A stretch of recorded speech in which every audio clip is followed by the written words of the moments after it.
Hello everybody, welcome back to the Tim Man's Corner channel. Now, as you guys see, I already set up my Christmas tree in my room, and it's about time for another Christmas book reading video, so I decided to do it in my room. And plus, I love this tree because you can take the remote and just go like this. Bang! Alright, there's a little background right there. Alright. And the book I'm reading is the book I kind of teased in my last Santa Claus haul. It's called The Merry Christmas with Love by Saddi Patty, illustrated by Doron Ben Ami. But yeah, here you go. There's the cover if you can see it. Anyway, let's get to it, shall we? Something drew her to the attic.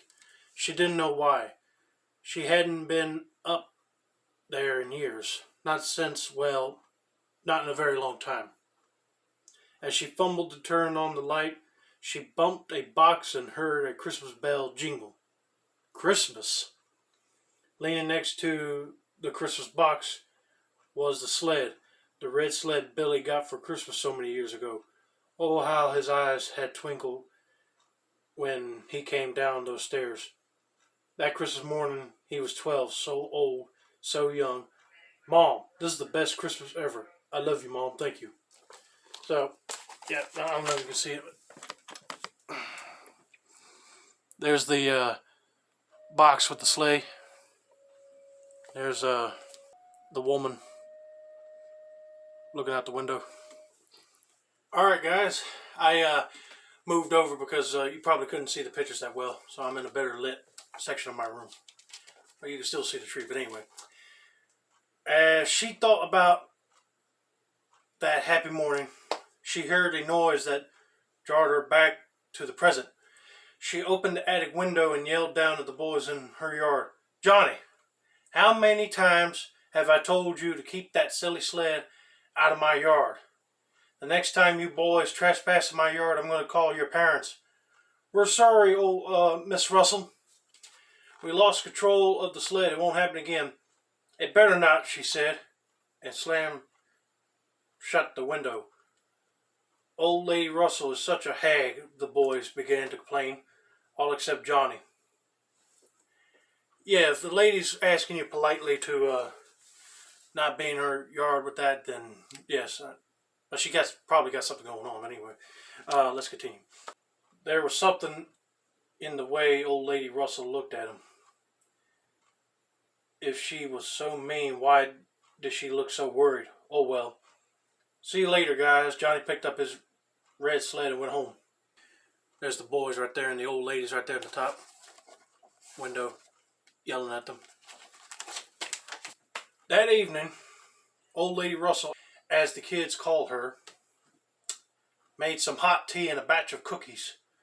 She wasn't sure why she did this. There wasn't anyone to share them with. But it seemed like the thing to do. And for a moment, good memories of times past brought a smile and comfort. Until once again, the memory of what caused her sadness returned. She took off her apron and felt something in the pocket. Reaching in, she pulled out a small Christmas tree ornament. Where did this come from? Absent-mindedly, she hung it on a little plant in the corner. It was the closest thing to a Christmas tree she had in years.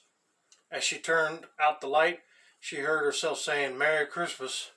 How long had it been since she said that?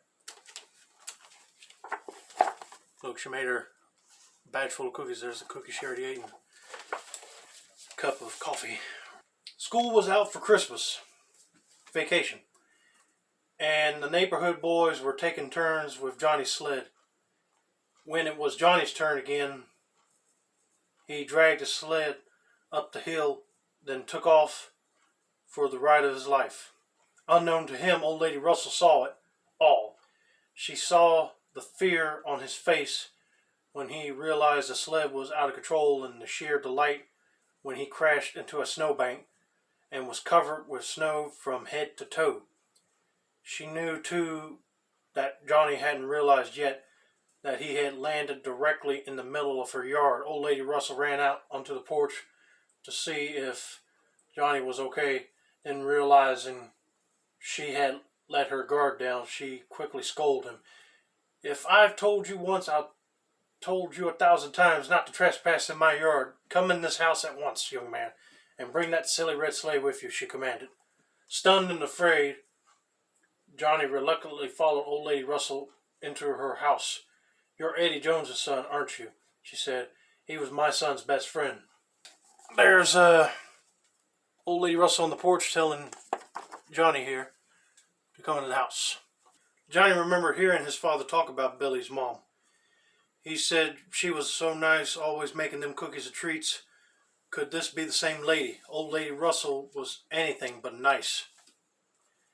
Well, if she lost her boy, she wouldn't be nice. She'd be kind of mad at the whole world right now. But anyway, let's not judge her. Anyway, "I'm sorry to get into your yard," Johnny said. "I didn't mean any harm. We were just playing, and I guess I was trying to go too fast. Take off your coat, young man, and hang it by the fire. You'll catch your death of cold." As Johnny put his coat by the fire, he noticed her pitiful little plant in the corner with a Christmas ornament on it. He also saw a faded picture on the mantle. Sensing his question, he said, "That's my son Billy. He was about your age when that picture was taken." "How old are you, young man?" she asked. "I'm 12, ma'am." Studying the picture, Johnny noticed that Billy also was covered with snow from head to toe. He posed proudly with what looked like a brand new sled. "You boys don't like me much, do you?" "It's not that we don't like you," he stuttered. "It's just that, well, you seem kind of mad all the time." So she got that worry looking face right there about him. "Is that so? Come sit here and have some cookies and hot cocoa with me. I happen to know 12-year-old boys like cookies and hot cocoa. I suppose you have big plans for Christmas?" "Oh, yes, ma'am," he said with enthusiasm. "My brother's coming home from college and we're going to chop our very own tree this year." "That sounds nice," she said, and without realizing it, she added, "Christmas hasn't been the same for me for a long time. Will you be having Christmas with anyone this year, ma'am?" She thought for a moment. How long had it been since she had shared Christmas with any friends or loved ones? She wanted to say she couldn't bear the memories, but all that came out was no. And quit being so nosy. Now get your coat and run on home and stay out of trouble." "Yes, ma'am," Johnny said, scurrying for his coat, quite thankful to get out of there. "Thank you for the cookies." "You're welcome, Johnny." On impulse, she quickly hugged him and said, "Please be careful, son. Now run on home." So they're talking with some cookies right now. As Johnny left, Mrs. Russell could not keep back the painful memories of that Christmas 30 years before. Her son Billy had been excited over the new red sled. He was so happy. "You're the greatest, Mom," said Billy. "Thanks. Wait till Eddie sees this. Wow, he won't believe it. Can I go over to his house? The snow is perfect." "Sure you can," Mrs. Russell had said. Oh, how she loved to see her son happy. "Put your coat on and bundle up." Then out the door he had gone with all of his contagious joy. He was in such a hurry he had tripped and stumbled down the porch steps.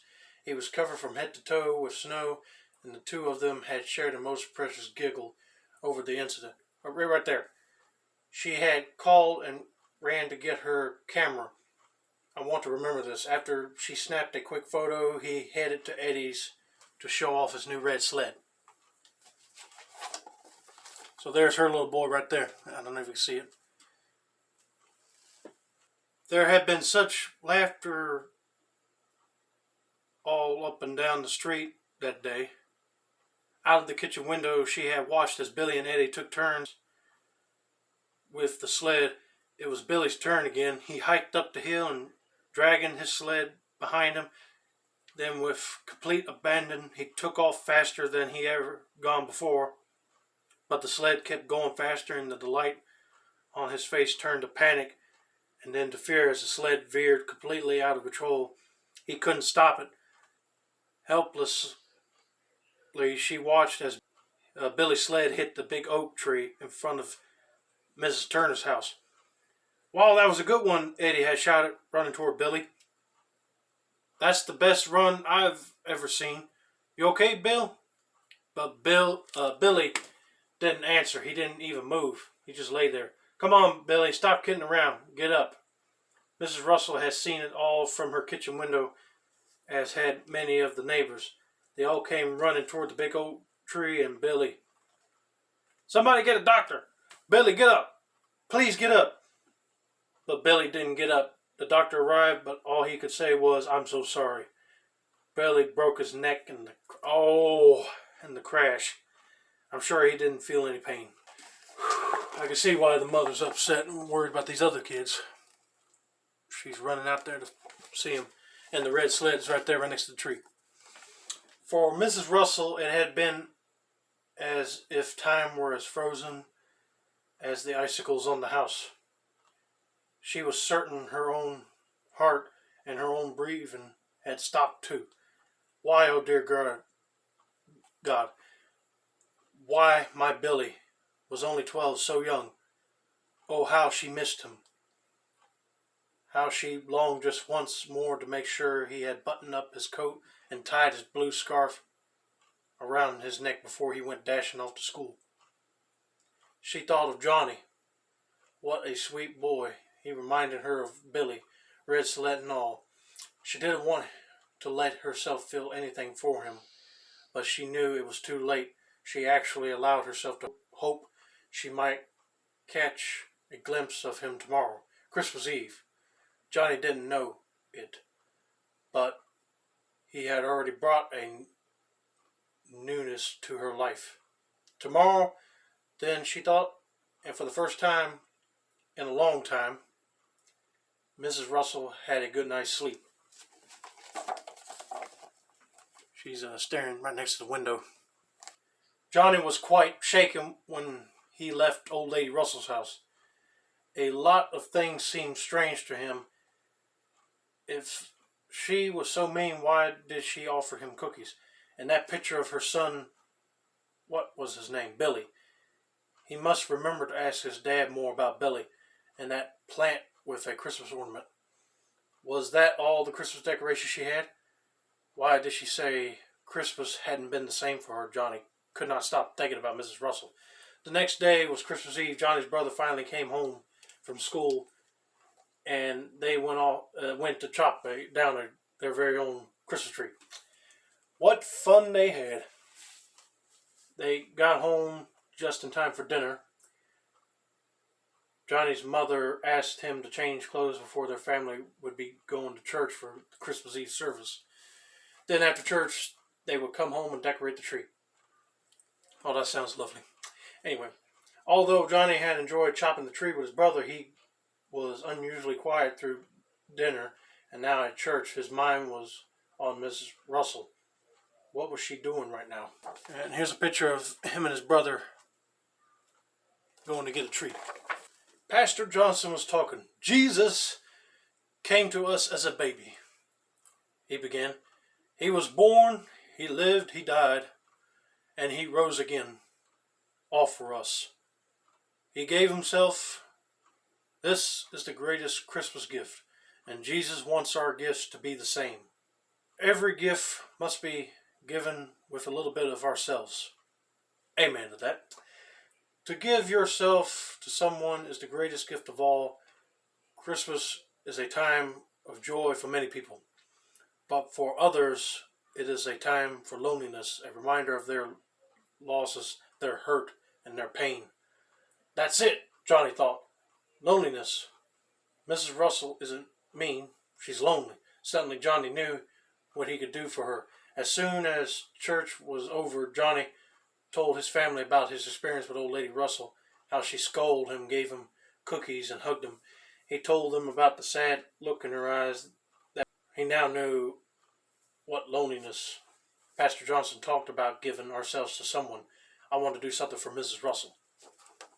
Good for you, Johnny. And there's their pastor right there. Spreading the word of God on Christmas Eve. All right. Johnny's family caught his enthusiasm and his compassion and began to put together a plan. For starters, said his father, well, we can go see her. It's been a long time since I've been in that house, not since Billy's accident. He told his family the tragic events of that Christmas day so many years ago. They all sat quietly, each one teary-eyed, until finally Johnny's mother suggested they take Mrs. Russell some gifts when they went to visit. And how about a fresh cherry pie? I would like apple, but anyway, that's just me. She added. And a Christmas tree, said Johnny. She needs a Christmas tree, but where can we get one tonight? And then they all looked at the freshly cut evergreen Johnny and his brother had so proudly brought home that day. That's perfect, they all said. Then they hugged and laughed and cried and did things people usually do when they are about to embark on a most precious adventure called togetherness and caring. Amen to that. There's the family getting together, cooking up a plan and brainstorming in their minds. Love it when a plan goes together, right? Johnny's mother gathered up all the extra tree ornaments and lights. Johnny's dad and brother loaded the tree in the back of the station wagon. And Johnny grabbed a package with the new scarf he had carefully wrapped for his mother. He knew his mother would understand when he gave it to Mrs. Russell. Johnny had never felt like he felt that night. Maybe that was what Pastor Johnson meant when he had talked about giving yourself. Johnny was given, and the joy in his heart was indescribable. After what seemed like an eternity, they arrived at Mrs. Russell's house. On impulse, the four of them began to sing "Joy to the World" as they walked up her porch steps carrying the gifts, pie, and Christmas tree. Mrs. Russell, startled at first by the singing, hurried to the front door. There, to her amazement, were Johnny and Eddie. "Eddie, is that you?" She didn't know whether to laugh or cry or smile or hug or just what. So she did them all. This family just made her day right there. Look at that. Mother's holding the pie. Johnny right here is holding the present he was going to give to her, but he'll understand his mother don't need it. It's better to give to somebody else who's in need. Come in. Oh, do come in. Let me look at you. Oh, Eddie, I missed you. You've grown into a fine young man. She wondered to herself if he might look a bit like Billy, would have looked all grown up. Eddie hugged her with tenderness and kissed her gently on the cheek. "I miss Billy too. He was a good friend," said Eddie. I'm sorry, guys. I'm trying to hold back the tears, but anyway. This is a good story. This is my wife, Ann, and my son, Ronald, and I guess you know Johnny, he said with a twinkle in his eye. While the others began to decorate the tree, Johnny gave Mrs. Russell the gift. "I hope you like it," said Johnny. She opened the lovely scarf and gently tied it around her neck. "And I hope you like yours too," she said as she bent down to get the knitting beside her. "It's for you," she said as she tied the most beautiful blue scarf around Johnny's neck. Oh, that is sweet. Look at it. Mother and father hanging up ornaments on the tree they brought for her, and then he's handing her a scarf, and she made him a blue scarf for him. For Johnny and Mrs. Russell, it truly was the best Christmas ever, because they each received and gave the greatest gift of all, love. And I do agree with that, because look at there, holding hands, eating dinner together. The end. Whew. Oh man, I knew something was up, and then when I heard the boy snapped his neck, and I'll be sad too if that was my son. But yeah, if you want to get this book to read to your family, I highly recommend it right here. And it's called Merry Christmas with Love. So, hope you guys enjoyed that story. I know I did.